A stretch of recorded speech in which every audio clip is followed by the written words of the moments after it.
we have, at the beginning of World War I, Germany went off the gold standard and suspended the right of its citizens to redeem their currency, the mark, for gold and silver. Like all wars, World War I was a war of and by the printing press. The number of marks in circulation in Germany quadrupled during the war.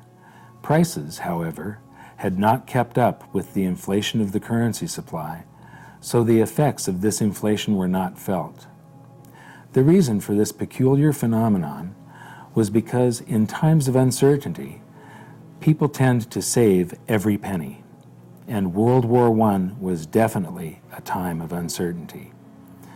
So even though the German government was pumping tons of currency into the system, no one was spending it, yet. But by war's end, confidence flooded back along with the currency that had been on the sidelines, and the ravaging effects worked their way through the country as prices rose to catch up with the previous monetary inflation. Just before the end of the war, the exchange rate between gold and the mark was about 100 marks per ounce. But by 1920, it was fluctuating between 1,000 and 2,000 marks per ounce. Retail prices shortly followed suit, rising by 10 to 20 times. Anyone who still had the savings they had accumulated during the war was bewildered when they found it could only buy 10% or less of what it could just a year or two earlier. Then, all through the rest of 1920 and the first half of 1921, inflation slowed, and on the surface the future was beginning to look a little brighter. The economy was recovering. Business and industrial production was up. But now there were war reparations to pay, so the government never stopped printing currency. In the summer of 1921, prices started rising again, and by July of 1922, prices had risen another 700%. This was the breaking point, and what broke was people's confidence in their economy and their currency.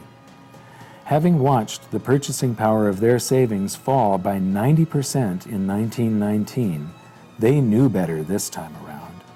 They were smarter. They had been here before. All at once, the entire country's attitude toward currency changed. People knew that if they held on to their currency for any period of time, they'd get burned. The rising prices would wipe out their purchasing power. Suddenly, everybody started to spend their currency as soon as they got it. The currency had become a hot potato, and no one wanted to hang on to it for a second. Now, on the next page, I talk about the front page of the New York Times 1923, and I reference some information there. And I just happen to have a reprint of the front page of the New York Times from 1923. And there's an article here about the German hyperinflation. But what I find more interesting than that is the entire paper is this wonderful time capsule. And if you replaced the names and dates and names of countries and so on in most of these articles, it would all be pertinent today. You'd think that you were reading today's newspaper. But when it comes to this article on the German hyperinflation, it talks about these paper mills pumping out 45 billion marks per day. Now, this is the February edition of the New York Times.